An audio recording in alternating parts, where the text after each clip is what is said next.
one. Welcome back, ladies and gentlemen, to another episode of the Three Man Weave College Basketball Podcast. I am your host this week, Jim Root, joined by Kai McEwen and Matthew Cox. Welcome to the year 2026. We have arrived. It is full on conference play time. Kai, we've got 120 games on Saturday, so we are back to the Mega Mondo slates. It's here. It's conference play. All right, we are ready to talk ball again. It's been 2 weeks since we've come at you folks in your airwaves. Christmas time was wonderful. Hopefully, you all had a great holiday. Kai, how are you feeling? Are you rejuvenated, rested, ready to rock? Jim, I'm feeling a little tired from the New Year's soiree that I had, which involved going to dinner and then just going back to my place and playing games. But I stayed up to way too late, had a lot of champagne. That was, of course, 2 nights ago, but we're old now, and it affects you. Yesterday was fun, though, Jim, getting a nice little break. I'm ready to talk hoops again. It's been a 2 week hiatus. It's time to get back into the swing of things.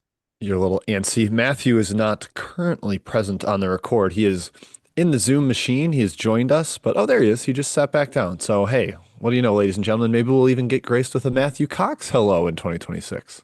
Hello, hi. Go Hoosiers. There's your Yeah, resident yeah, yeah. IU football fan there. Matthew, always known for how much he talks about IU football, so it makes a lot of sense that they would come up now. All right, let's get into it. It is a normal in-season episode. We'll have a quick Roots roundup, talking news and notes from the last 2 weeks. Well, we saw that, not as many games, so not as long of a section. Some three-man thoughts, some game previews, and lastly, of course, your reviews. Shout out to Jay Pitty, aka Joe Paskov, for our opening tunes. Follow us on Twitter at 3MW_CBB. Also on Instagram at the same handle. Subscribe to the pod on iTunes or wherever it is that you get your pod. We read the reviews from the iTunes app, the Apple Podcast app. So if you want to leave a note there, we love 5-star reviews. We also love questions. If you feel like using it as a mailbag, we will answer those at the end of the show. Also, check us out on YouTube, where we are currently streaming live and seemingly fixed in the fancy production suite of Mr. Kai McEwen. Shout out to the anonymous listener who helped Kai. Yes. Yes, definitely. It was a very simple fix. So I'm just an idiot when it comes to this sort of stuff. So appreciate So him it's just it's pointing a it you out. problem. Well, it was a system problem, Matthew. I'm not going to get into the details, but yeah, he pointed it out. Hey, as long as somebody's here to fix it, we're happy to have that. And hey, before we get into Roots Roundup, shout out to Basket Under Review. If you have not joined, please do. It is the best college basketball community on the internet. It is a website of terrific content, great writers putting stuff out there. I always participate in the weekend watch list, and we'll have a big one of those coming for Saturday and Sunday's incredible weekend slate. Write-ups on games for myself, Will Warren, Jordan Majeski, Brian Ralph, Matthew Winnick, all kinds of people just zooming in on ball. There's great guest articles. I saw Jeff Goodman tweet, nobody's talking about Ibuka Okori for Stanford, the most underappreciated freshman. There's a long breakdown of him on Basket and Review like a month ago. So, yes, as other people start to acclimate to what is happening in the college basketball world, Basket and Review has been there. There's a lot of great content there. And of course, the Discord, where you can discuss games with us in the betting channel. You can discuss the transfer portal. You can discuss upcoming potential coaching changes. Trilly just released his coaching carousel rankings, his hot seat type of rankings. So jump in there for those. It is all only $10 a month, and it is a fantastic resource for college hoops fans, a place to hang and feel like the college basketball nut job that you are, because that's what we are. All right, guys, that's it. Let's get into Roots Roundup and recap 2 weeks of news. But before we do, Matthew, a shout out to CBB Analytics. That's right, Jim. CBB Analytics, the holy grail of college basketball data, one of our go-to resources and tools that we use on a daily basis. We talked about it all off season, and now in season, it just becomes more and more valuable. Looking at some of the lineup on off was just one area of the site I was at this week. More and more injuries starting to pile up. We've gotten through non-conference. So looking at some of the impacts some of these guys have had on and off the court, and now we're starting to get some guys who are making their season debuts, becoming eligible at semester, or they've just simply been hurt and they're just now starting to come into the fold, I guess, if you will. And then also their game lookup tool is very useful. I was kind of comparing some of um, some who was the guy who had like the triple double machine. I'm blanking who's had like PJ Edwards guard. for Yes, SMU. yes, yes. So He's you had can just kind of two. you could compare contextualize some extreme performances against their entire database. So again, one of just a million parts of the site that we continue to use. Again, the shot chart thing I think is the bread and butter that we love so much, and having that sliced by a quad, by home away, by part of the season, by month, by offense and defense. Kai, we love it. That's cbbanalytics.com. Sign up today. Use our promo code WEAVE. Get you a $40 off your subscription. Thank you to Nick and team at cbbanalytics.com. That's right, Matthew. Okay, a Edwards, key thank you. headline. Thank you, Jim. Sorry, I'm Yeah, you're tough welcome. I start got today. you. A key headline that happened, I believe, it was on Christmas or late Christmas Eve. Baylor got a commitment from James Najee, a former NBA draft pick who has never played a game or signed an NBA contract, but his draft rights have been traded. He's coming. Did we lose Jim? Oh We no. lost Jim. Oh no, Matthew, are you A around lot with of me? coaches. Oh, phew. Oh, there we go. Okay, he's back. He's back. Jim That's weird. left. Jim left us for a second. We got so nervous. That was weird. You're Oh, back. my You're internet back, Jim. connection says it's unstable. Interesting. Have never had that Wi-Fi problem here. Stabilize. It was Stabilize. clear. Find stability. Yes. What did you guys last hear me say? Basically the start. Okay. James Najee is We're starting the eligible at entire Baylor. podcast over again. From the top. He has 4 years of eligibility at Baylor, despite having been drafted in the NBA draft. This has set off Ooh. a major reaction of coaches giving their opinion. A lot of strong takes in press conferences. At least he has never played a minute or signed an NBA contract. And the NCAA president, Charlie Baker, did say that the NCAA will not grant eligibility to anyone that has signed an NBA contract. That includes two-way deals. But this does sort of open the possibility of guys getting drafted and not liking where they got picked and coming back to school. It's part of the can of worms that continues to expand the Pandora's box, that continues to bleed out unintended consequences.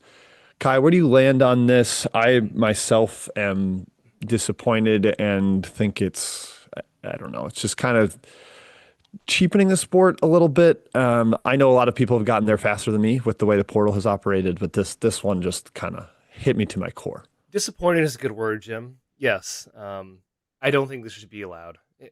A team has his rights currently in the NBA, and I know other sports kind of do it like that, but that's never how it's worked in basketball. It's strange. I actually tweeted out, "Hey, why does this guy even want to play college basketball?" And of course, I got 200 responses saying, "Money, idiot, money, money, money." He's making, I think, $500,000 for 4 months, which is fantastic money. Probably could have made that overseas. Are you still trying for the NBA? It's kind of an embarrassment factor to me personally. Stepping down to college basketball after being drafted first overall, having a spot, I guess, in a league. I don't know. It's strange. I get the money, fellas. I hear it, all of you. Go work on your game elsewhere. I don't understand. But he makes the most money. I I think guess. Armin in the Discord was like, I feel bad for him. Like he's getting made, like, he's being made an example of, and he deleted his social media. I don't give a shit about anyone's feelings if you make $500,000 for 4 months. Give him all the flack. I don't care at all about that. I have zero sympathy for his soft little ego. Delete my social media. You're making $500,000 to play basketball for less than half a year. I don't care. Like, get over it. Yeah. So Yep. someone said Agree. Matt positioning himself better for the NBA. He already got drafted. I don't think he can get drafted again. No, I don't. I'm if not he sure has on that. like I don't if know. he puts up like five double doubles to start his Baylor career, he could just go play for the Knicks like Yeah. tomorrow. Right. Because they're like, we own your rights. Like you're gonna come up with us now. Right, I assume. Yeah. I don't know. Yeah. I mean, I think there's been a lot of like, I can't believe Scott Drew would corrupt the system like this. That I don't care as much about. Like, hey, go for the loopholes if they're there. I just, it's disappointing, and a lot of coaches have said this, that there's no governing body strong enough to set a rule that will actually have to be followed and not completely destroyed in court. Apparently, he had a nice conversation, Scott Drew, with Tom Izzo. I'm curious what that conversation was truly if you could get a voice recording of that. Maybe it ended in an amicable place, but man, I just feel like Izzo was just probably throwing all kinds of haymakers at Scott Drew over the phone there. So yeah, no, it's dumb. I mean, I have nothing else to say. I don't. As Jim said before, it's like it's just a club sport. Anyone can play. It's just an affiliation with the school, and that's kind of what it is. I think so. I don't know. Yeah, it's okay. Let's move on. Coaching news. Hey, this happened a little while ago, but we haven't podcasted for 2 weeks. Ed Cooley whipped a water bottle into the crowd after a disappointing Georgetown loss and hit a kid. This you can't do. He got suspended a game. Matt, what is going on with the Ed Cooley tenure in Georgetown? It looks like an outright abject failure right now in his third year, and there's not a lot of forward progress. Still outside the top 100 in Ken Palm. That's 1 and 2 to start Big East play right now. What is the deal here? How long does this last if he continues to? I mean, he used to be like the beloved everybody's dad and uncle at Providence, and now it's like he's a villain. He's hitting kids. Like this is a disaster. hitting kids. Matthew. I think the better I'll dovetail into the broader Ed Cooley prognosis. I've been kind of on this for a while. I just never thought this was going to go well. Just the way the again the way the Providence thing ended. For those who believe the rumors or for those who don't, just felt like he was forced to take this job in some respect. I just don't think he was ever fully comfortable with it.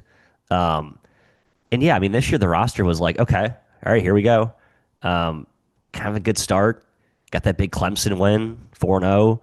Then you lose to, the Dayton OT loss is big. They've been without Iwachuku, who I know is like a key piece, but that doesn't, this team should still be better. Um, in big picture, I think if you're a Georgetown fan, I've been saying this for a while. I think you're looking for your next head honcho. I think the faster you can get to that solution, the better. I think I'd be worried about getting into this like treadmill of mediocrity with Cooley because I do believe that's sort of where this program is going to stay under him. And maybe this isn't like a great elite Georgetown program long term. I think it is, but I think you need to be thinking about your next coach. If I were a fan, that'd be my perspective. I'm like, what's the next coach? I'm over the Cooley thing. It just hasn't gone as well.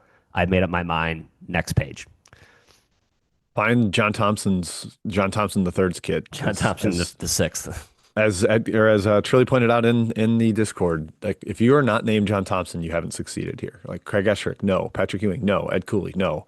That I think the job, like you said, Matt, is not as good as it is maybe talked up to be because of what John Thompson did there. A lot of people talked about the facilities and whatnot. Yeah, it is. It's not great. It's hard to win. Cooley's been already. He's been doing the kind of subtle haymakers at the fans too. They're not getting people to go to those games. Like he's been really trying to bring them out. He's been very frustrated. Well, it's not safe for them. They might get pegged by a water bottle. I wouldn't show up if I had risk of my child getting a headshot from a. Is the kid okay? By the way, what do we have an update on the kid? He's fine. It's fine. It's like the slap on NBC. And how old was the kid? He looked pretty young. He was young. I think he was being held by his mother. Rub some dirt on it. Yeah. If you don't react, they won't react. It's fine. That's right. That's right. It's correct, Jim. The other bit of news, Will Wade had a little outburst at a reporter about a criticism of Darian Williams' play. He is certainly not racking up like the stat numbers, the stat sheet numbers, Kai, the box score numbers that people would expect. But NC State looks a little more back on track. They beat Wake Forest by double digits. They beat Mississippi by double digits. It's just whether Williams is the guy or not. Wade didn't take too kindly to this.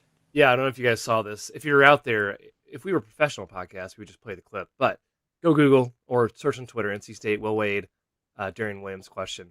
The question was basically around Darian Williams' offense and shooting ability, which he's having a fine year. And he got mad. He berated the reporter, saying he's tired of these questions. It's a stupid question. Darian does so much for our team, yada, yada, yada. A very good rant. And a little shocking, actually, to see him really come out like that. I know he's a fiery guy, but usually in the positive sense. NC State, I think, is very much back after that Kansas OT loss. Yeah, I mean, again, that Kansas OT loss was because Melvin Council went 9 for 15 from three, and he's made like 8 threes the rest of the season. So there's a little bit of bad luck to it. Williams had 17, 10, 4 assists and 1 turnover in that Kansas loss. That's pretty good. Then he missed the game due to injury. Against Wake Forest, he had 8.6 rebounds, 4 assists, no turnovers, a block and a steal in 21 minutes. Like, That's what are he we said. really overreacting to this if the He, team is winning by double digits he's and like, he's who had no playing? turnovers? Darian Williams. Hearing about frickin' Darian. He's playing well. All right. It's a terrible question. It's a terrible question. Now, let me be frank with you. He affects winning, and everybody's out here about him and all this stuff. He affects winning. He was plus 13. That's good stuff. Thanks, I, man.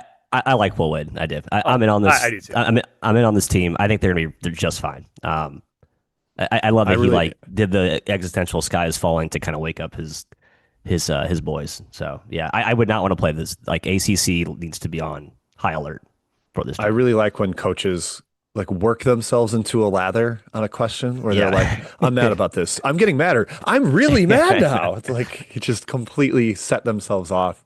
And that's what happened there. So shout out to Will Wade. Okay, some injuries to announce here. Vandy's Frankie Collins is out indefinitely with a meniscus tear.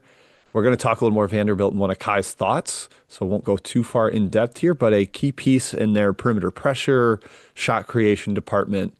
Need to monitor because it's one of those like if it's a shaved meniscus, he can be back in a month. If it's it's a complete rebuild, then or it's a fix. They have to like sew it up. Then I think he's out like 6 months, more of the Elijah Arenas timeline. So that is one worth monitoring. I don't think they know until they actually go in to do the surgery. Even MRI doesn't fully tell you this. So we'll have to monitor that, whether Frankie Collins can return this season. And Texas A&M's Mackenzie Mbako out for the season with a foot injury. Matthew saw a lot of Ewing theory on this because he has like a low BPM and not a great plus minus and hasn't actually been much of a piece this year for Texas A&M. What say you as the former Hoosier, or as he was, Yeah, Mbaka was the former Hoosier. yeah. I don't buy that. I think he impacts winning to take Will Wade's. I mean, they started to kind of find their rhythm when he came back. To be honest, I know he hasn't played great. He's played solid. I think he's just sort of like a unique piece, and I liked how Bucky was using him.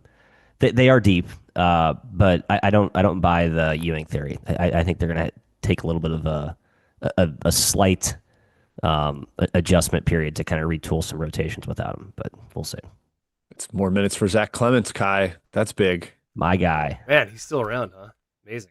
Yeah. I don't think A&M's very good. Yeah, uh, that's my take. Ali Diva kind on Ali Diva guy. I The like Swede. I like him. I don't like him on Texas A&M. Yeah, It's I just think a little bit A&M's too going to much continue Marcus. to be. Like the fact that their best players are Marcus Hill and Rashawn Agee, basically there you Bowling go. Green guys. It's like Bowling Green is like leading the freight for A&M. It doesn't feel right, but I still think this team's going to be okay. Yeah, it's going to be very volatile outcomes, I think, like ups and And Bucky has downs. said that himself. He's like, we're going to be really bad some nights. We're going to be awesome some nights. So I think that's just they're going to beat a really good SEC team. They're going to lose to who's the worst SEC team? South Mississippi Carolina. State, South Missouri. I'm Carolina. kidding. Yeah, South Yeah, it Carolina. might be. It might be. It might be.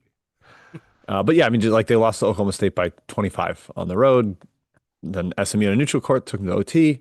Still waiting for that. Like, okay, they're actually have a really good performance in them. But to Matt's point, hey, at least Mbako was playing the 4. Mike Woodson, ever figure that out? Maybe that's where he belongs. Okay, so those are the 2 injuries. We should also announce that Marquette Zadie Lowry left the program. The whole point of not taking transfers is to keep your returners happy. So Kai, this is like real trouble in the water here, especially because afterwards it's like, oh, maybe it'll be addition by subtraction. They started great against Seton Hall, or they got out to a lead in the second half, but then they completely blew it in the final 5 minutes, and the disaster season continues. Yeah, it's shocking at this point. They're the worst team in the Big East right now, I think, for Ken Pom. Yeah, behind DePaul now, 118 in the country. I haven't looked it up. That's got to be Marquette's worst mark, or at least close to it in the 30-year history of the site. I don't really understand. I understand you should have gotten guys in the transfer portal, but I did believe in the development, and I know Chase Ross is a really good player. Just it's not working. Something's not working. And the Lowry leaving, I thought maybe give him a spark. Sometimes the guy leaves, like you said, Jim, but then they just blew it. Blew a 10-point lead against Seton Hall. It's like, okay, this team really is broken. I think they just fell to 2-11 against the spread, something like that. 2-11-2. It's not good. Oh, it's really bad. Yeah, they finished 111th in 1999. That was Yep. their only time outside the top 100. They had a couple 90s finishes under Tom Crean, a couple under Wojo, but yes, this would only be their second time in the Ken Palm era outside the top 100, and I'm not sure we found the floor. I'm just not. I'm not convinced. And Xavier's never finished outside the top 100. They're currently outside of the top 100. The Big East is It's a floundering. disaster. It's an absolute Floundering. disaster. It's Oof. a, it's Yep. a it's a calamity. And the portal Yeah. is it's a new era. So teams finish outside their range. You have like look at football, the way Indiana's like a completely different program than it ever used to be. And that can go in the negative way too. And that's certainly showing up for Marquette and Xavier. Two rosters built completely differently, just not optimally either way. All right, that's it actually for the roundup. I had something else in other random news and notes, but I decided to make it a three-man thought instead. So we're going to put it there. That means we're going to go to We've Saw That. We'll start with some of the biggest games from the past couple weeks. And Kai, we'll start. I'm sorry, but we're going to start with Illinois beating Yeah. Mizzou by, I don't know, it felt like 100 points. It would neither, they weren't playing the same sport. This was embarrassing. Illinois just completely clowned and punked and owned Mizzou. More about Illinois, or is this just like, come on, Mizzou embarrassment? I think Illinois is really good. So flowers for them. I think Mizzou's an embarrassment. And after the game, I think Gason even like really acknowledged that it was a big deal. He said, "Oh, we've had guys hurt." Like, no, like Devin Porter being out and Jaden Stone being out and Trent Pierce being out, that matters a bit. It doesn't matter to get beat by 43 points. There was no offense being run. Like literally, it was painful to watch. They stuck around for most of the first half, like they did against Kansas, and then there was no adjustments. Matt, they allowed 55% offensive rebounding rate to Illinois, which has been a problem under Gates forever. Illinois did hit 15 threes, but they were wide open. There was no defense, there was no offense, there was no rebounding. It looked like a really poorly coached team, and that's what I'm concerned about Mizzou's future, Matthew. Yeah, I look back at my notes. Mizzou was one of the only actually one of the only just top 150 teams to lose. I think they lost 3 assistants. I'm not making excuses here, but I think it was 3. Semi noteworthy. I know we were not like super high on Rob Summers, but I think he was the offensive coordinator. I think they ran some decent offense last year. Um, and I think he actually has like Missoula ties too, who I think Joe Missoula is obviously a pretty good coach. Anyway, not making excuses. I do think Gates doesn't have a good handle on what this operation is on offense or defense right now. So, yeah, it looks bad. I mean, again, I watched the Notre Dame game, I watched the KU game, didn't watch all of the Illinois game, but I saw what I needed to see in those 2 games, and it sounds like it was just a perpetuation of that against Illinois. Yeah, and I'm sure Gates was like, oh, we don't have Stone, we don't have Pierce, we didn't have Porter. It's like, I'm sick of the injury excuses, man. You had a couple out and you went 0-19. So this team's proven it can be terrible. He's a good motivator, but the X and O stuff is really, really bad. We see why he plays a terrible schedule, because if they play a good team, they look like absolute garbaggio. So I fear what the SEC will do to our Tigers, Kai, and the buyout's too high. So we'll probably have another year of Gates next year, but it's just bleak, man. It's pretty bleak. He'll probably make the tournament in 2027. I mean, that's just how his pattern is, like bad, good, bad, good. Where's the And recruiting lose- class? I and mean, they have lose an to awesome inferior recruiting team. class. It's So it's I know top no one 3 cares right about now. that. It's like Top 3. It's Yeah. like top 3. Which Yeah. does that matter in the portal age? A little bit, yes, but it If doesn't the solve all rookie your classes problems. if this year's classes or next year's class builds on, it feels like the freshmen are just going to be better and better every year. Maybe this year is just sort of an outlier, but if that's the case, I think you feel better about it. But you're right, Kai. You're not as excited about having a top 5 class as you were like 7-10 years ago. Just doesn't feel like it means as much. Yep. So, okay, that's it, Tigers. We did have a big 3 overtime game between Virginia and Virginia Tech. A lot of drama in the overtimes. A putback by Tiny Chance Mallory put this game into triple overtime, but Virginia Tech did hang on at home and was able to pull it out. Kai, for most of this game, it was the perfect epitome of not every close game is good, because regulation was a shit fest. It was disgusting. But it kind of heated up in overtime. I don't understand why Malik Thomas wasn't playing in overtime for Virginia. I watched this game. I was very confused by some of the rotations, some of the shot selection by both teams, to be quite honest. But credit to Virginia Tech for persevering through this, and they are now kind of the OT king of the season right now. Yeah, they're taking Jerome Tang's crown. They're 4-0 in OT games. So the resume actually looks pretty solid right now.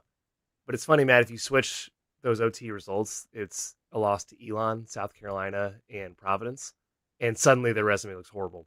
So I'm still holding out that Virginia Tech is like all the way back and a great team, but this is obviously a huge win, and kudos to Mike Young for getting at least the ship semi back on track after just a disaster season last year.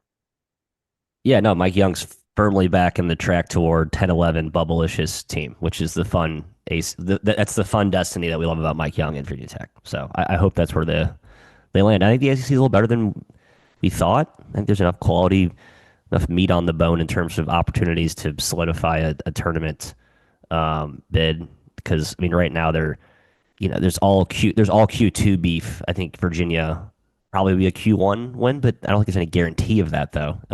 We'll see how Virginia plays down the stretch, but it have to be a heavy Q2 resume to It get will in, be. right? That's yeah. Mhm. Yep. Kentucky is arguably back. Man, this happened so long ago with the win over I St. know. John's. CBS Sports Classic it feels like it was forever ago. But yes, they beat St. John's in Atlanta. Kai, the story was Jaden Quaintance coming back and just the energy he provided in the paint. You saw the vision defensively with what Kentucky can be with him and Diabate up front. Jalen Lowe had a big second half. So, hey, when Kentucky's healthy, it's a different team. Jaden Quaintance matters a lot. If you guys watch this game out there, you would see the difference. It's effort. Like the entire team's effort level rose, and he got loose balls. He's so long. He got his hands and everything. 10 points and 8 rebounds in 18 minutes. And you felt him on the floor. Yes, if he's fully back, and Jalen Lowe had a good game too off the bench. If those two guys are fully healthy, this is a very, very good team. And we're going to see them rise back up towards the top, I think, Matthew. No, I agree. Yeah, I think they're back. We'll see. Well, I mean, obviously we got to prove it first, but the bookend re-additions that totally changes my perception on this team. With Quaintance being the key factor, obviously. I'm still concerned because Lowe sat out the Bellarmine game. Quaintance played 8 minutes. Like Clearly not Lowe healthy. can always Yeah. re-injure that. He Yeah. re-injured it in the St. John's game and still returned. And yeah, it's still going to be kind of touch and go for them for probably the rest of the season because that thing's not going to heal while he's playing basketball. Houston kind of re-energized their efforts to be one of the elite teams. They beat Arkansas by 9, but they were up by 15 for like almost the entire second half. Kingston Flemings is a monster.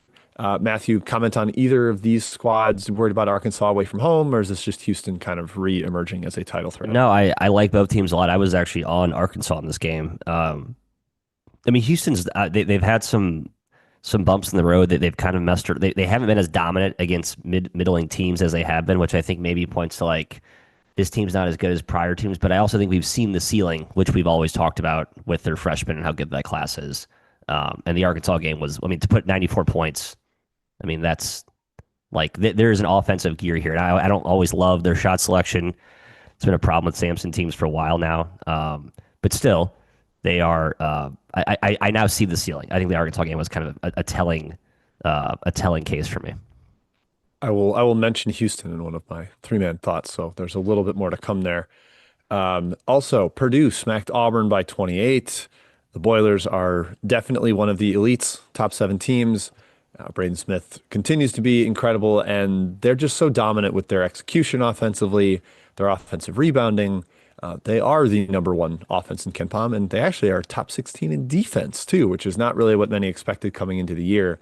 It's not really like 3-point shooting smoke and mirrors. It's kind of sustainable what they're doing in their heavy drop coverage, taking away the rim a little bit this year. We also have Texas Tech taking down Duke in a thriller. Matthew, this is a relief for me as someone who picked Texas Tech to win the title in the preseason. Was worried this team was just going to be a complete disaster. They were down 17 points with 16 and a half to play against the Blue Devils, but climbed all the way back despite having no depth, which I want to ask you more about Duke here, Matt, because their I last almost few had a Duke efforts thought, Jim. have I not almost had a been Duke good. thought. Yeah, Okay, last 3 I mean, games. barely survived Georgia Tech. They were up like 1 at halftime on Lipscomb, below the game against Texas Tech. Are there structural problems, Matthew, or is this a blip? Yeah, defensively they've not been good. They've had to like rely on zone to get back in that or to kind of stabilize their defense. Get Georgia Tech didn't like that. Like what we thought would be like just their superpower this season. Offensively, there's been some Shire, I think, over overcoaching, a little bit too set reliance. I don't think we've had enough counters around Boozer, but I think the players around Boozer have not been consistent either. I think they're still kind of struggling to find out how you play off him and then what you do when you're not playing through him. Um, so yeah, I think it's going to look, you know, in a month, I think we'll look back and say this is kind of a blip in the road. But the concerning thing is the defense has not been dominant, and that's like to give up 82 in that crazy run, almost 50 to Tech with basically 4.5 players, um, and like where the ball's going, it's going to Anderson and Top, and like I just feel like that was it's bothersome, to be honest. Yeah. Kai, you want a mini victory lap on the top-ranked international player Dame Sar being like useless now? Yeah, Yeah, I was kind of Right. rooting for him, but it does feel good to get one in there. get a victory against the foreigners. Yeah. 19 points in the last 5 games since moving to the bench, just not making shots. And He was he's horrible a great against defender, Tech. but yeah. Horrible against Tech. Yeah, Terrible. defensively was supposed to be where he shined, and he did early on, but he's kind of fallen out of the rotation. They started Caden Boozer for the first time this game. Matthew played him 30 plus minutes, and I saw I think Rothstein was like storyline to watch. They're playing both point guards. Like, well, they played like crap the game that they played both point guards. Barely beat Georgia Tech at home. I'm not like dancing for joy about how that's working out, but it's an intriguing lineup, I guess. And yes, Texas Tech hopefully can climb back in the elite, even though, man, I don't know what's going on rotationally. Like Tyree Bryan got benched against Duke and then fully benched the next game, not playing defense. Like they really do truly have like 4.5 players. If they can get healthy, they got a chance, but I don't know if they're going to actually be able to get there. Where are they right now on the bracketology thing? Weird resume. Uh, Very weird. it's a good question. They're 0-3 against. Sorry, they have 3 Q1 losses. They have no bad losses. They're 1-3 against Q1. Yeah, They're a And five I guess seed at bracket matrix, Matthew, as of okay. 12:30. So I mean, Yeah. I mean, that Duke win's going to do a lot of lifting for yes. them, obviously. So I don't know if Duke can't beat Georgia Tech convincingly. Maybe they have a unless tough Duke goes on a ACC tailspin, campaign. then We'll see. yeah. Yeah, we'll find out. ACC and Big East play have begun in earnest. We kind of already shoveled dirt on the disaster that is Marquette. A lot of, mostly these teams should be winning. We discussed Duke there. The Big East, Kai, who is the second best team? Who is the third best team? Is it Villanova?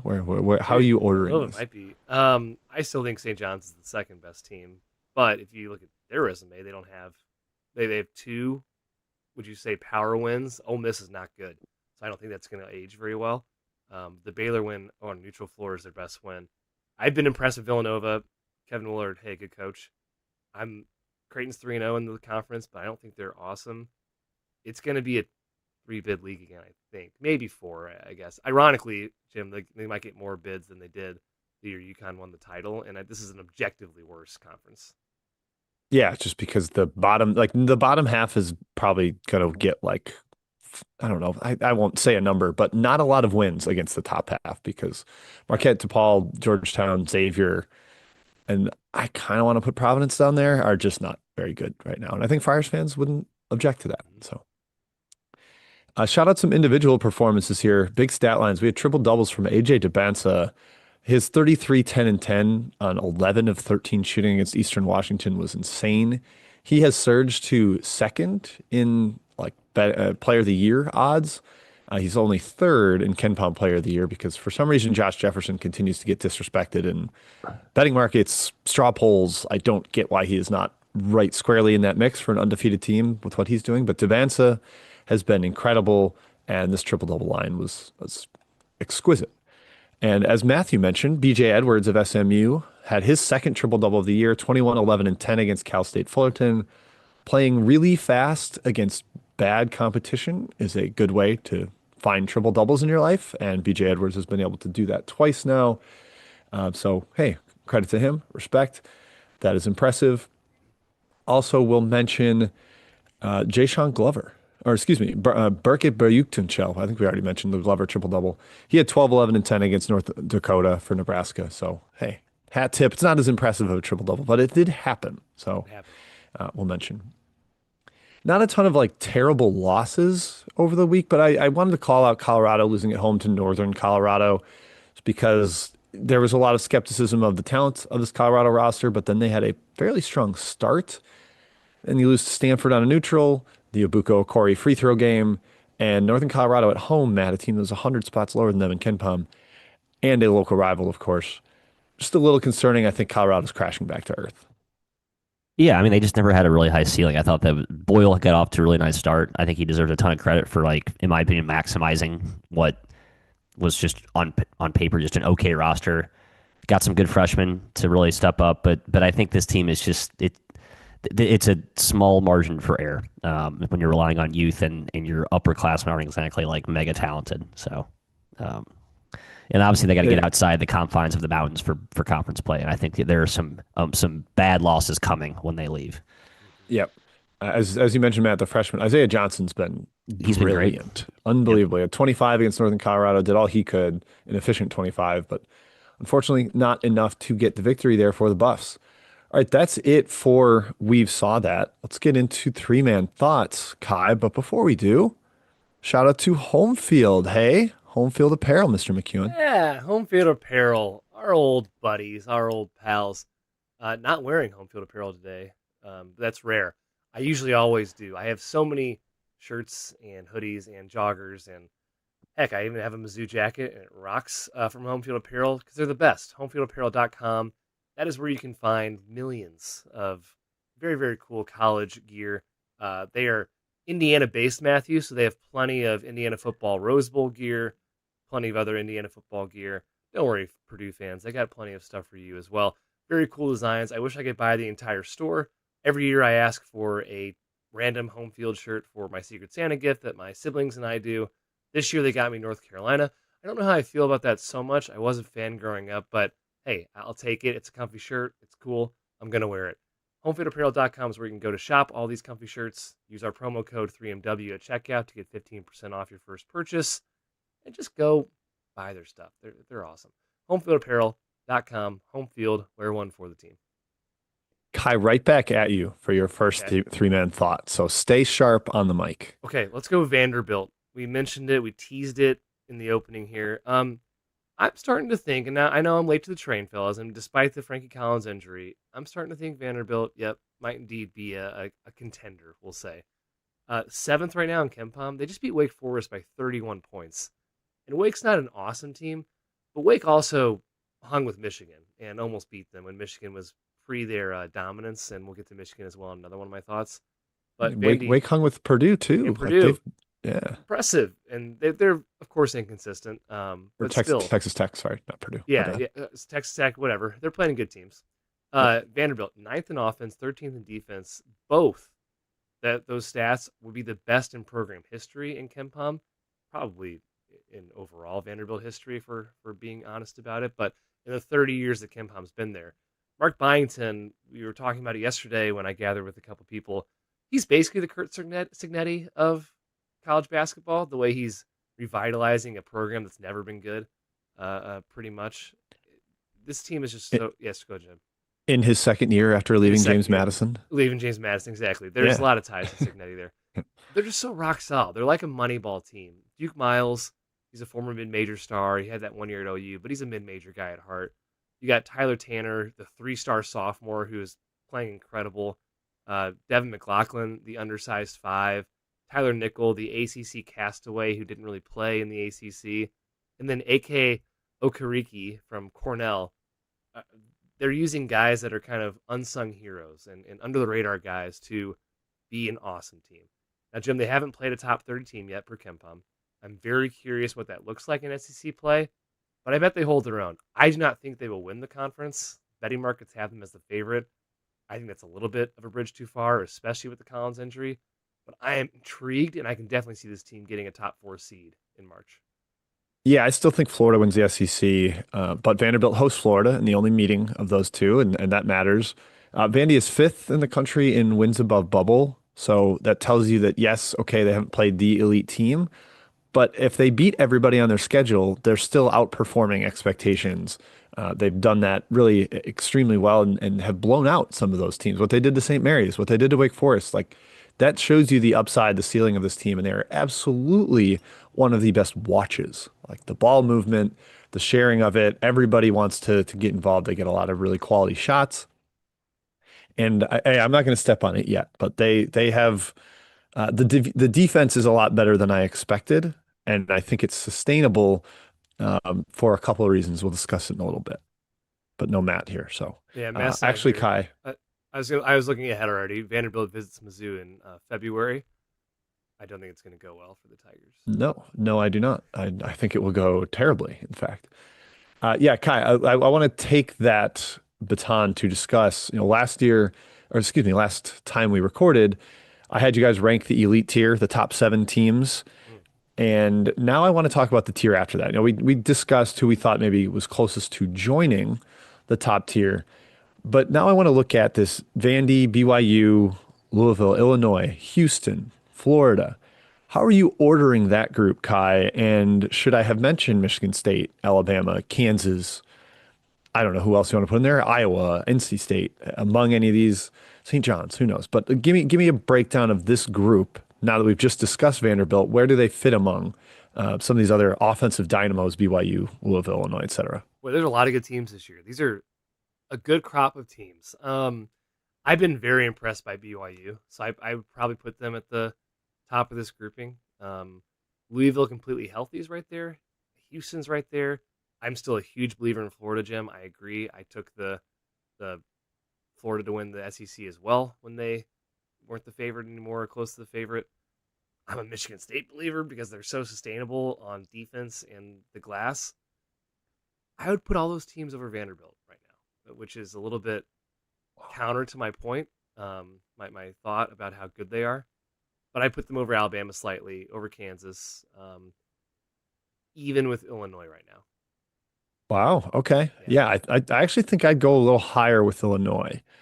They might yeah, be near the they might top. be. I think Yeah, BYU's ceiling performance is maybe the top of the group here, just because the pro talent that they have and the shot making they have with Wright and with Saunders. They added Abdullah Ahmed. They had one of these mid-season additions that gives them more size inside to go with Keba Keita, a little more injury insurance for him as well. I think Florida and Houston are right up there. So I trying to think how I'd order it, Kai. I think I would go Houston, Florida, BYU, Illinois, Vandy, Louisville, last of that group. Apologies to Louisville, but fair. I'm not yeah, they're still very good. And then I don't have Sparty or Alabama or Kansas in that grouping. Like they're a half notch below it to me. Yeah, that's fair. And as a Houston truther, Jim, I feel bad not putting the number one in that group. Still a big believer in the Cougs. Despite they're 12th right now in KenPom. That is a big fall from the last, what, they've finished number 2, 4 or 5 straight years in KenPom.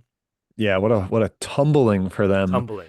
Yeah, not hammering by game competition quite the same way. Only beat Middle Tennessee by 9. What's going on there I don't know. for the Cougars? But, I don't know. I would love to get Matthew's opinion on it, but he has stepped out for childcare. So, Kai, I guess we will go back to you for your second thought. Ping pong back. We're talking elite teams. We're going to talk about Michigan. I know we've talked about Michigan in the past, but I know everyone's probably talking about them right now on other podcasts, but they might be the best team of all time right now.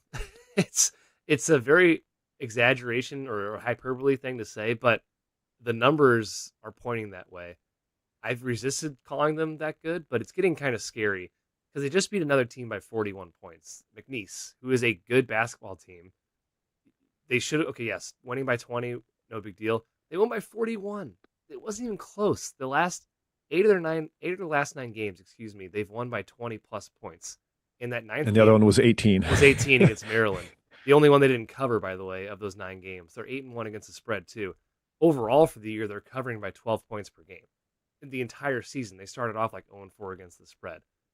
They're number 5 offense, number 1 defense in KenPom. Yax is number 5 KenPom player of the year. Ademara is number 10 KenPom player of the year. He has been a complete game changer at the rim. Just him being on the floor deters people shooting near the basket. It's actually scary how long he is, how effective he is. And also, if you use CBB Analytics, one of our sponsors, Yax Lindeborg's on-off rating is insane right now. It's plus 32.6 net rating. Basically, one of the best in the country. He's been incredible. Transfer kid of the year, I'd probably crown him. Elliot Kadu, he's been awesome. 46% from 3. He's turning it over a little bit, but he's still an elite passer, elite setup man. Morez Johnson's probably the best big man nobody talks about.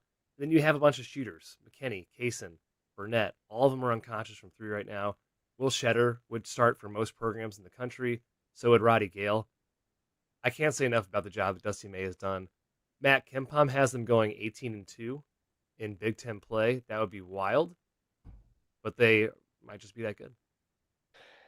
Yeah, sorry, I was administering some Motrin, sucking the snot out of my daughter's nostrils. Thank So you. humbling, Appreciate that. humbling. Yeah, Michigan's laying 22 points to USC tonight. I mean, just like it's gotten so insane. I don't, and I'm probably not going to bet on USC. So, um, I think Michigan, and to go back to your Vanderbilt point, Kai, I was listening the whole time while you were talking. I think I had a kind of a half baked thought on how the portal should be attacked and how Dusty May and Mark Byington did it the right way, where I think people are so caught in the pigeonholed thought of you have to get this archetype of player and that archetype of player, like a point guard and a shooter and a big, and the way Byington and May to some extent, I know they kind of they had more defined roles and they brought guys in, but just very experimental and very fluid in how they put guys in roles, because it allows you to kind of learn how guys evolve into roles in the offseason, but then it also allows you to pivot if you have guys that step up or don't play as well or have injuries or have guys sliding out. I just think the rigidness of some of these roster constructions is hurting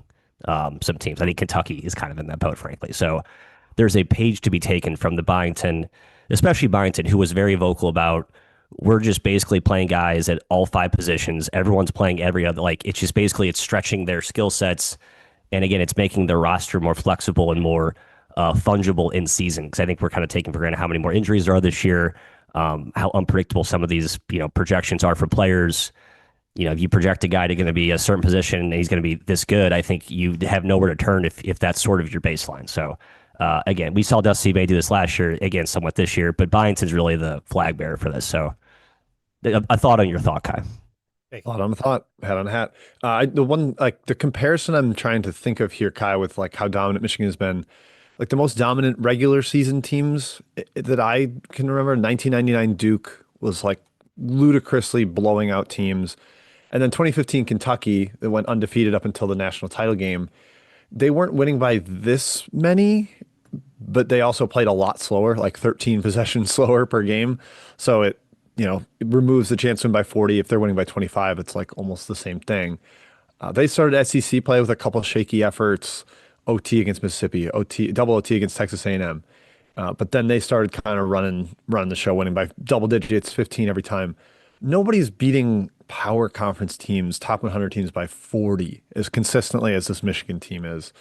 It is remarkable if they continue to do it. I mean, they're going to be talked about as best team ever, but the Big Ten is going to be a challenge. Ken Pom gives them a 5% chance to go undefeated for the entire season.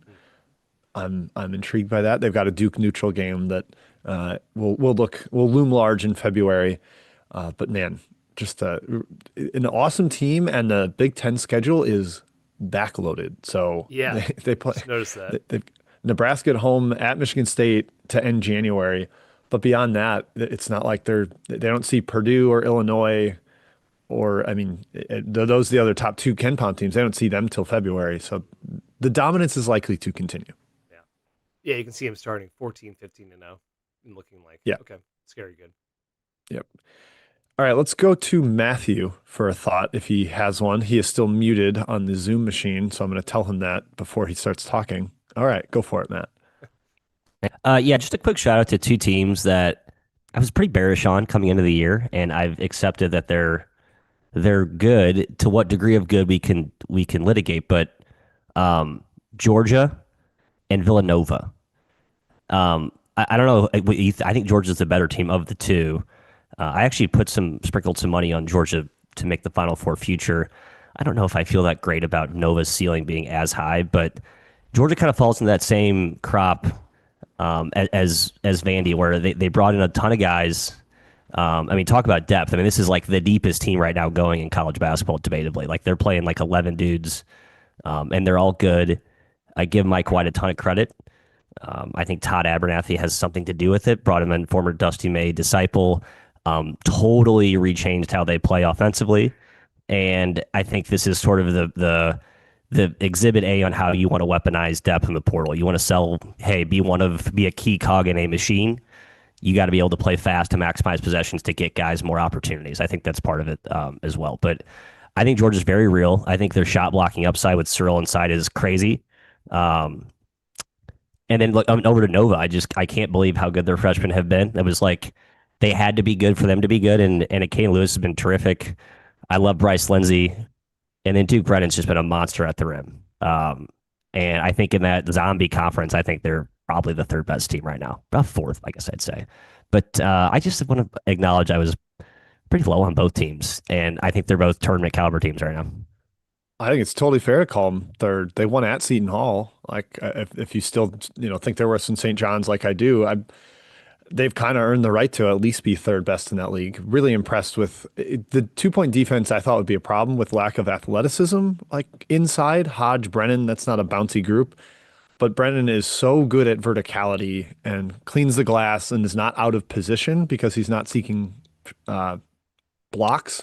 So yeah, they're just solid. They like make the right play. Offensively, they move the ball really well. They take a lot of threes. I'm not like sold on the upside either, but they're just going to be consistent. They're going to battle. Heck, they competed with Michigan for a little bit, did they not? No, never mind. They got absolutely smacked, railroaded, as everybody does. For a But half, yeah, were I they in that wasn't. game for a half? No. No, no, I think okay, no, it wasn't. no. They were down 53 to 23 at halftime. So Okay. unfortunately, Nope. not in that game. Not good enough. But yeah, both these teams, I'm with Matt. I was not super high on coming into the year. I did board bet you guys Villanova better than Providence, so I'm pumped about that one. How that's going Crap. right I didn't know now. I did Yeah, yeah. But Georgia, yeah, I thought they like abandoned their dominate the rim identity with the bigs they got rid of, or just playing cannon catchings at the four, and that's been the opposite of the case. They still are very dominant inside, number 3 in 2-point percentage. Again, a little bit schedule based there, but the changes that White made with Abernathy and the pace are really impressive and clearly working. Yeah, I think Georgia's very good, but wait and see. SEC play. Let's get into there first. 339th rated non-con schedule right now, and LIU had them down double digits. So I'm like, I think this team is still volatile in terms of they can lose to anybody. Villanova's just like Jim said, just rock solid. Like they're gonna beat teams by single digits, but they're gonna win games.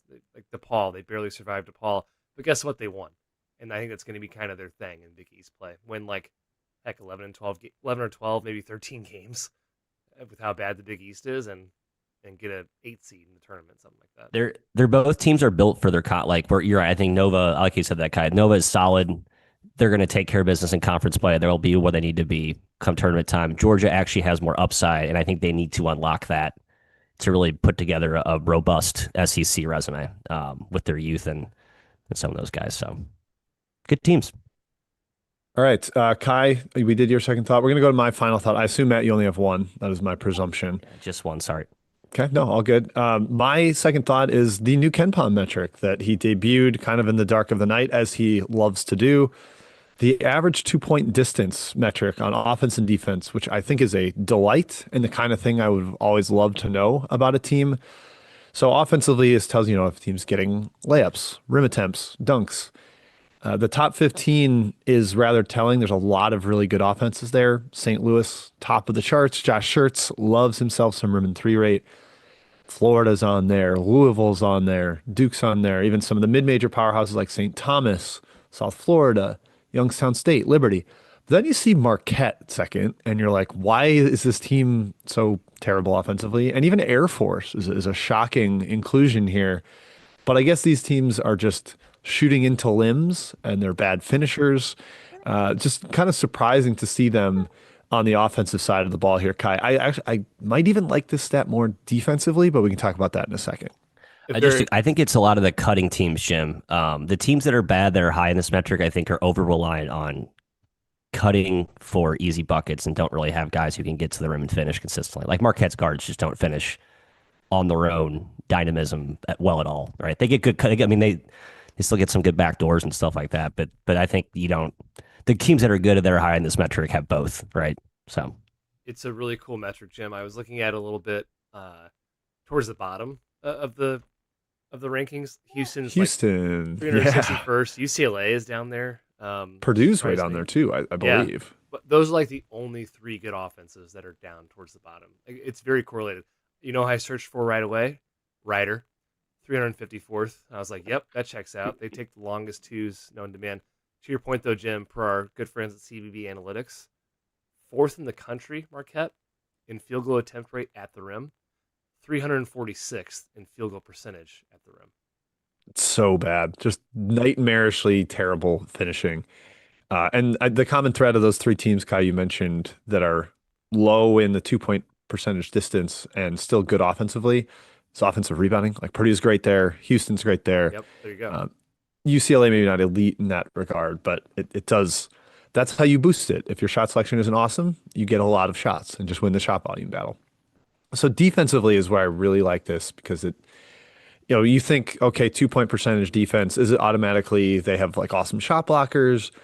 Not necessarily, because like Indiana's defense is way better than we expected, and it's because of Darian DeVries' defense is so good at keeping you away from the rim. They are 11th in the country in the longest 2 point distance allowed on average.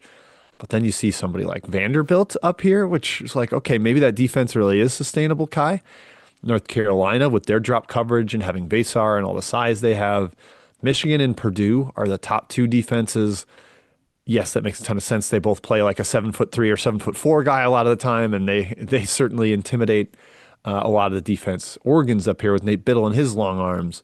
Nebraska, not really a shot blocking team. Rink Mast, okay, but he's more a verticality guy. Like there's different ways to use this metric and look at it and realize how it's being made to benefit teams. I love that it's there. So shout out to Ken Pom for adding it. It's very cool. Yes. All the nerds are excited. Matthew's in mute still. What do you got to say? Another shout to our CB Analytics sponsor, who has kind of they have the distance part of the shot charts. I'd like to have a average distance of 3 point shot attempt. Like I think Alabama is one that comes to mind. Like I just think there's part of the next new evolution is just to create more spacing. Guys just shooting from so far out because A, they can make them obviously, but B, I think it just creates that much more gravity. I think Bama's kind of one of the first movers in that. So Ken, keep building on this at 3 point. The further you're out, the further they have to extend, the bigger the driving lanes, etc. So spacing, obviously a huge aspect of college hoops. Okay, that's it for three-man thoughts. Let's do some game previews quick. We've got a monster weekend, as mentioned, 120 line games on Saturday. We're back to these conference slates that are intimidating. I mean, Sunday's still got 40.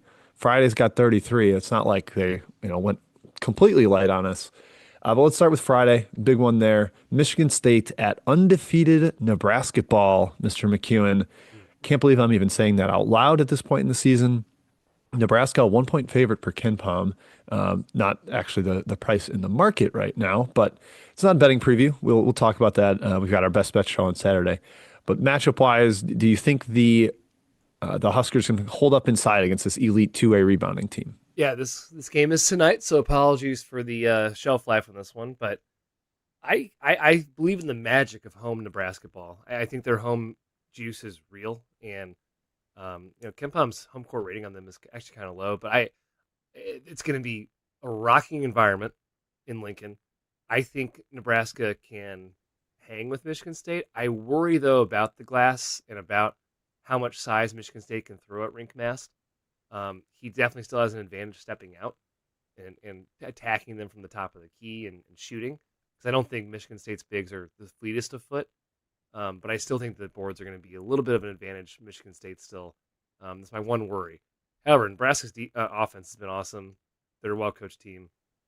I think it's going to be a really close game. I'm excited to watch. Matthew's going to try. I think the Spartans prevail. I'm with Kai. The matchup thing, just Michigan State, they're a veteran team. They won, I think, seven Big Ten road games last year. I think they win tonight. To be honest, Nebraska's been good, but like I've kind of had this eye test fallacy where when I've watched them, they've not played well, which this is why sometimes watching the games can be a slippery slope. But I do think their lack of athleticism will be exposed. Maybe not in this one, but I think that's just a concern I have big picture with this team. And I also think Michigan State on the road just sort of comes in and takes care of business. Yeah, it's a style that travels like the Houston kind of just be physical, get some shot volume advantage. I actually like Nebraska though because of as Kai mentioned, the home Nebraska effect and how they turn games into jump shooting contests. Both ends of the floor, there's a lot of threes going up, and Michigan State's just not a good shooting team. I know their percentage is decently high right now. They played a lot of games at home. Kurtang has shot the ball well recently. Trey Fort has, and Kohler's been outstanding. But I will take Nebraska in a shootout contest against Michigan State. I'll go Nebraska in a tight one. All right, let's pivot to Saturday. Again, tune into our Best Bet show live on this very YouTube channel, 10 a.m. Central. We'll talk through the slate, 10 until 11. All kinds of chatter on this massive, massive CBB Saturday. But let's start with Tennessee at Arkansas. Kai, top of the SEC. Maybe not the two top teams, but Tennessee's always consistent. Arkansas's got a very high ceiling, but they have not been as good away from home. That's where they've had all their big home run performances. Do you trust them going into Thompson Bowling Arena here? Opposite, right? This is at Arkansas, I think, Jim, in Fayetteville. Oh, it is at Arkansas. Correct. You're right. And I don't trust Tennessee actually going into Bud Walton. I do trust Arkansas at home. Yeah. I think Arkansas is going to take this game, and KenPom's got it 1 in favor of Arkansas. It won't be 1. It'll get ballooned to 4 probably. Tennessee, very impressive after their 3 straight losses. They smacked Louisville, and then they beat 2 nobodies by 50. But their only other true road game, they lost at Syracuse. And I have not been eye test wise. Matt said, watch out for the eye test, and I totally agree. I have been way more impressed with Arkansas and their resilience. The Texas Tech game, where they just did not go away. They have more than enough talent to hang with Tennessee. Again, like Michigan State versus Nebraska, you have to worry about the glass because Tennessee will win that battle. And it might be a little bit ugly, but I think Arkansas has the shooting and the offensive firepower to prevail here. And I think the Hogs are going to take it. Yeah, I like the Hogs too. When this team is locked in against a great opponent at home with the crowd, the Bud Walton crowd behind them. I know they didn't stand up well against Houston, but they actually had a higher offensive rebound rate than Houston in that game. Like they didn't get completely destroyed there. And I just think Tennessee is so limited against top shelf competition because it's Gillespie, it's Ement, and then you're really relying on Jalen Carey or JP Estrella, who has looked healthier. That's a big benefit to Tennessee, but they've got a battle in the inside, and Arkansas has real size with Pringle, with Ewan, with Brazil. Richmond and Knox are big 3-4 kind of wings. I think there's enough size and athleticism plus the juice of the home crowd. I like Arkansas as well. All right, then we have in the SEC, Kai, Kentucky headed to Alabama. I'm assuming LeBaron Filan will be back for this game. I think he was more of a precautionary sit out for the Tide last game out against Yale. But man, Kentucky, can they continue surging and announce themselves with a road victory at Alabama here? Last year, these two played some really fun games, 102-97 in one meeting and then 96-83 in the other. Kentucky actually lost both. So can Pope get revenge on Mr. Oates? I do expect this to be a high-scoring game, even though Kentucky's been really slowing opponents down this season and has gotten a little bit into the mud. If you can tell me Quaintance and Lowe are going to play, 20-plus minutes, I would really like Kentucky at on the spread. So I do think Alabama would be a significant, at least a 5-point favorite. If Lowe is out, for instance, if Quaintance, there's reports that if somehow he's not going to be expected to play major minutes, I just don't see how you can back Kentucky because it's a different team without those two guys in the fold. And Alabama is way too explosive to mess with in that sense. Yeah, and Kentucky slowed you down, forced you to take jumpers, and Alabama's like, "Cool, we'll fire away." Yeah, yeah. You don't slow us down. Like it's really really hard to slow this Alabama team down. Knock down jumpers. Kentucky, with Diabate back, they've been a different team. Like he was fantastic last game. But again, the low shot creation offensively, when it's Aberdeen handling the ball, they do not look as good. There's not as much setup. Like the transition game is so much more dangerous when Lowe is surveying the court and hitting guys in shooting lanes, shooting pockets. And then, Quaintance's effort on the glass. That's where Alabama's been a little exposed against top competition this year. Like offensive rebounding has been a serious issue. Like Arizona had 1 million. Even Purdue had a ton.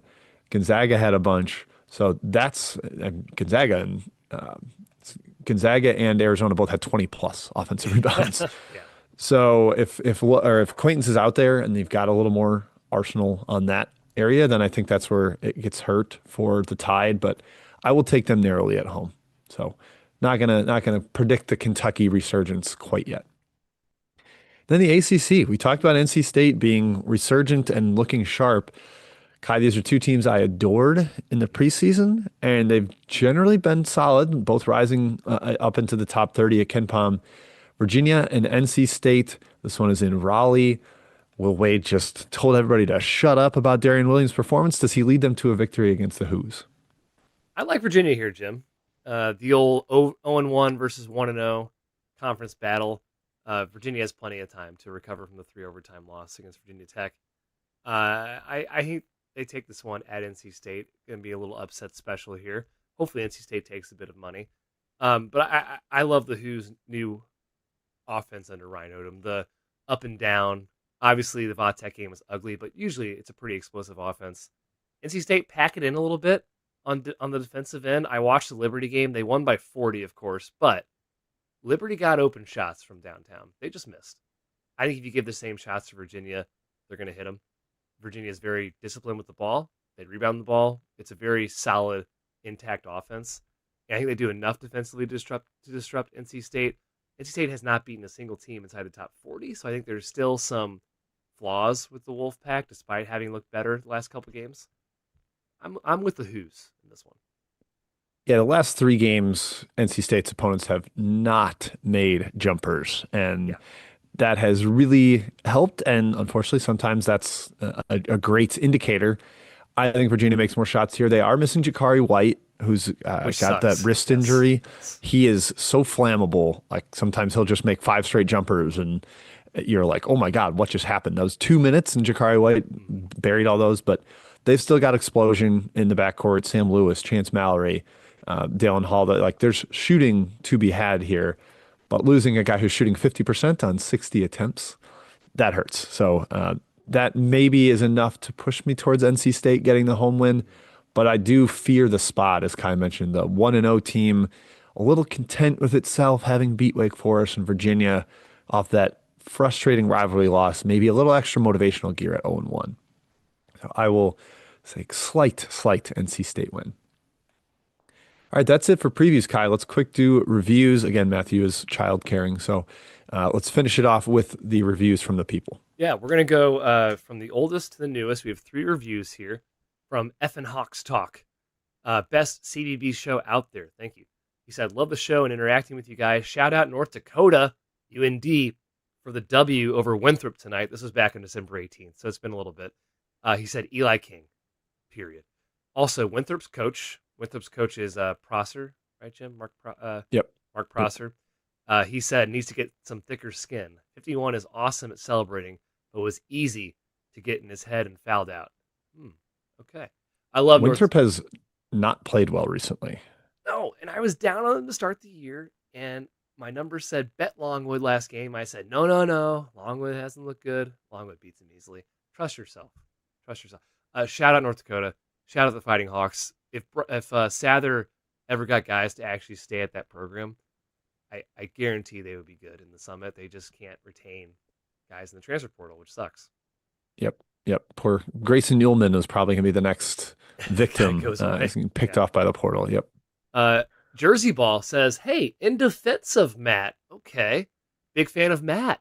And pushing back on the previous reviewer's criticisms from a few weeks back. If you're a listener, you probably know what he's talking about. Appreciate Matt's takes and support him.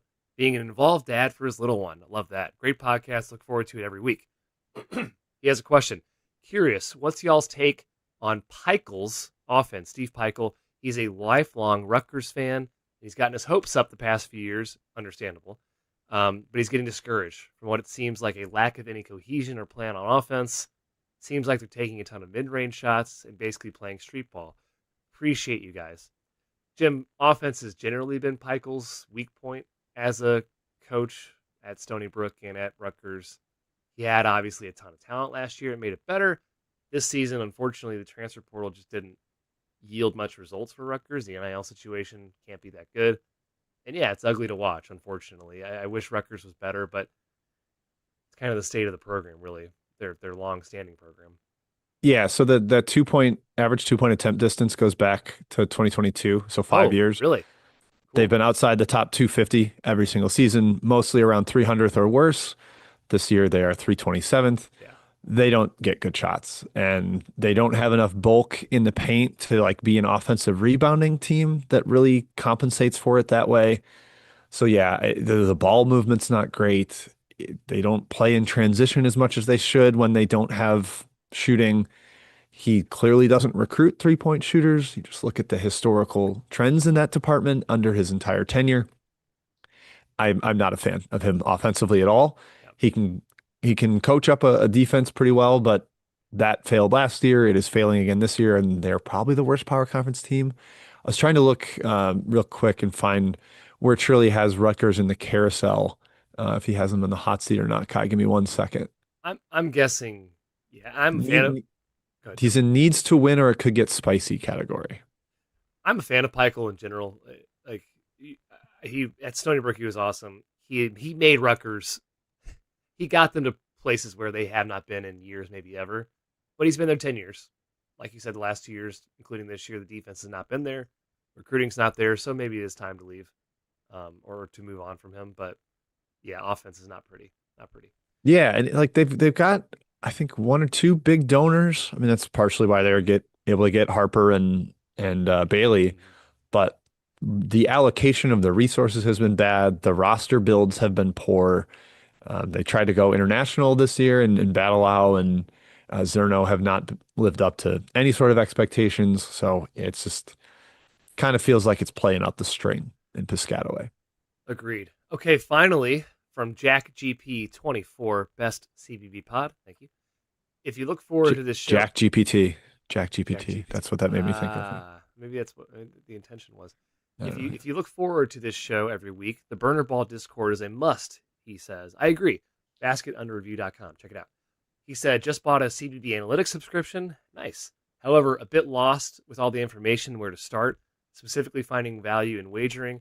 Would love to see a YouTube video where you guys show how to utilize the website. Honestly, a pretty good idea. I'm surprised Nick doesn't have. I think he has tutorials on cbbanalytics.com. I believe there are tutorials on how to use the site, which are helpful. But I agree, there's a ton of stuff on there right away, so it can be overwhelming. So that's the first part, Jim. And the second part, he says, it seems like you guys don't attend many college basketball games. It appears none of you guys have season tickets. Why is that? Other priorities? Watching games wasted time, he asks. I used to go to a lot of games, but getting back into the corporate world, it's been a bit tough to get back to games. I enjoy watching them on TV. I watch a ton of basketball. Jim does too. But yeah, going to the games, it's a time and effort thing right now, and I don't have it, unfortunately. We always go to the Final Four still, and we'll do so again this year. Yeah, there are 9 tutorials on the site. I'd recommend checking those out just from a navigating it and some of the specific things that Nick uses there. Gambling wise, wagering wise, I mean, there's no like magic bullet on the site, but I think using a lot of the on off stuff, some of the shot charts, there's pace on off. I believe it's one of the few sites that has that. Like if a guy's injured and you see the team plays a lot slower without him, that's a pretty good way to find value. And, you win 8 out of 15 bets that pretty much pays for the site itself. So I would recommend doing that, trying to figure that out if you can. Uh, Regarding going to games, I can't, for most of the season, travel outside the state of Illinois because of betting purposes. I need to have access to my Illinois betting accounts and Circa especially. And especially Circa does not cross over state. So if I have a balance in one, I can't just like bet it in another state the way I think FanDuel and DraftKings allow. Every other book. Yeah. So unfortunately, that really severely limits me. I probably could go to more games in Illinois, go to Northwestern, DePaul, Loyola. But I also have like paralysis by analysis where I'm like, well, if I go to that game, I won't watch any of the others that night. And, I end up just wanting to have a game on the iPad and TV and maybe one on the phone and be able to be productive at home. So I definitely don't think watching games is a waste of time. I enjoy it. I love it. But attending, it sometimes takes a little more of a commitment than I am capable of making right now, Kai. I love going to different venues. It's like one of my favorite things to do. Just haven't had the time to do it lately, which is unfortunate. Hey, hopefully we'll get back to that point though soon. Thank you for the reviews, by the way, everyone out there. Appreciate it. Yeah. Jim, close us out. Good pod. Yeah, thank you everybody for tuning in. Good to be back after 2 weeks off. Hope your Christmas and New Year's were enjoyable. We are now in the thick of it with the sprint, the 2-month, 2.5 month sprint towards conference tournament week. A lot of basketball to be played, and then we get March Madness. So let's lock in, let's enjoy, and we'll be back here again next week. And also remember Best Bet Show, Saturday mornings at 10. So thank you for tuning in. We'll catch you again next time.